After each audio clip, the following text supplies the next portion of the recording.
इस देश की अखंडता और एकता के प्रतीक, जिनके नाम पर 31 अक्टूबर को हम लोग एकता दिवस मनाते हैं और जिनका नाम लेते ही हम सब लोगों के अंदर एक आदर्श राजनेता की छवि उभरती है, उनको श्रद्धा सुमन अर्पित करता हूं, उनके प्रति विनम्र श्रद्धांजलि अर्पित करता हूं। आज के पटेल जयंती समारोह में कार्यक्रम में मुख्य अतिथि के रूप में संसद में एक बुलंद आवाज कायम करने वाले और छात्र राजनीति से निकलकर पूरे प्रदेश ही नहीं देश में अपनी एक अलग पहचान बनाने वाले माननीय सांसद आदरणीय श्री धर्मेंद्र यादव जी का मैं बहुत बहुत स्वागत करता हूं, अभिनंदन करता हूं।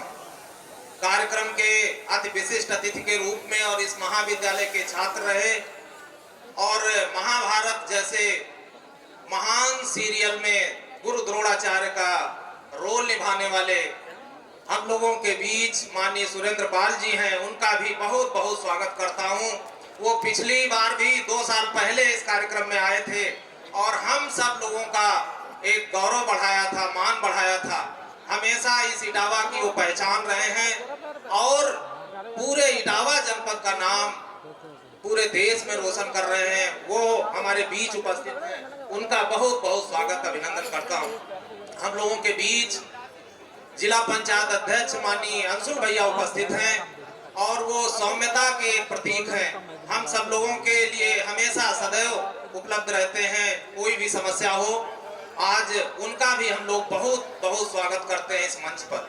हमारे बीच में पूर्व राज्य मंत्री और राष्ट्रीय कवि श्री अशोक यादव जी उपस्थित हैं, उनका भी स्वागत करता हूं, अभिनंदन करता हूं। प्रबंध समिति के माननीय अध्यक्ष जी, माननीय मंत्री जी और प्रबंध समिति के अन्य सभी सदस्यगणों का इस अवसर पर मैं बहुत बहुत स्वागत करता हूं, अभिनंदन करता हूं। हमारे बीच जिले के सांसद और हम लोगों के लिए हमेशा सर्वसुलभ रहने वाले माननीय सांसद जितेंद्र दोहरे जी उपस्थित हैं, उनका भी इस कार्यक्रम में बहुत बहुत स्वागत और अभिनंदन करता हूं। मंच पर जिला नगर पालिका की अध्यक्षा माननीय ज्योति गुप्ता जी हैं, उनका बहुत बहुत स्वागत अभिनंदन।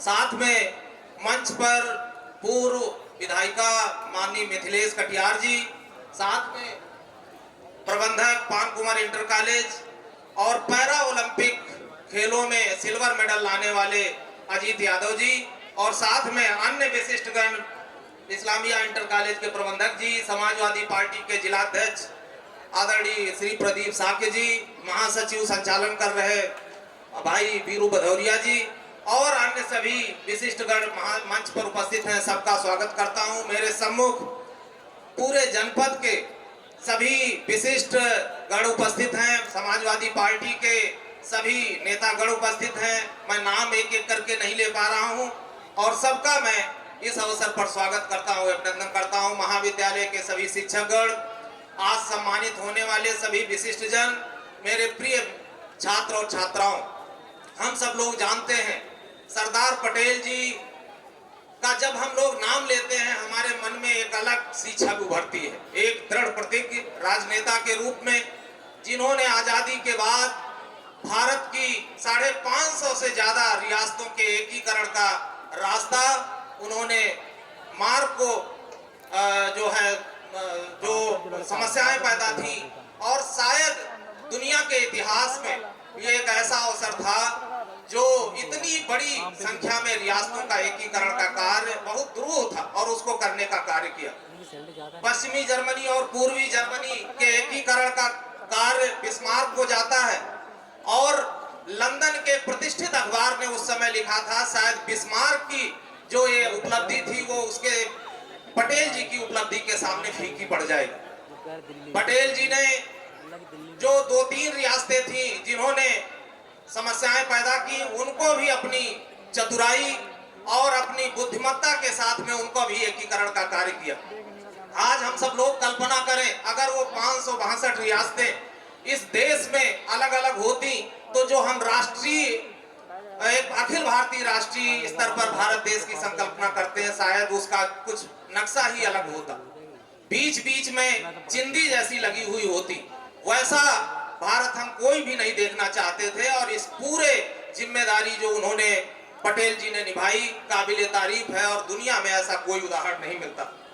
मैं उनके एक दो कोट पढ़ूंगा और ज्यादा समय नहीं लूंगा, मुख्य अतिथि जी को जाना है। सरदार पटेल जी स्वयं कहते थे, मैंने कला या विज्ञान के विशाल गगन में ऊंची उड़ानें नहीं भरी, मेरा विकास कच्ची झोपड़ियों में गरीब किसान के खेतों की भूमि और शहरों के गंदे मकानों में हुआ। वो हमेशा मजलूमों की लड़ाई लड़े और उन्होंने 1918 में खेड़ा सत्याग्रह का नेतृत्व किया और ये सबसे बड़ा आंदोलन, जो एक सक्सेसफुल आंदोलन उनके नेतृत्व में लड़ा गया। और उसके बाद में 1928 में बारडोली सत्याग्रह, जिसमें उनको सरदार की उपाधि मिली और ताउम्र आज भी हम सब लोग उनको सरदार के रूप में जानते हैं। सरदार वल्लभ भाई पटेल को सरदार की उपाधि वहां की महिलाओं ने दी थी। उन्होंने जो नेतृत्व किया था, 30% जो है टैक्स बढ़ा दिया था अंग्रेजों के उस समय शासनकाल में, और उसको अंग्रेजों को वापस लेना पड़ा। आज मैं महात्मा गांधी जी का जो उनके लिए कोट था उसको कहकर के अपनी बात समाप्त करूंगा। महात्मा जी ने सरदार पटेल जी को रियासतों के एकीकरण के बारे में कहा था। रियासतों की समस्या इतनी जटिल थी कि केवल इसे अगर भारत देश में कोई सुलझा सकता था तो वो सरदार पटेल जी ही थे।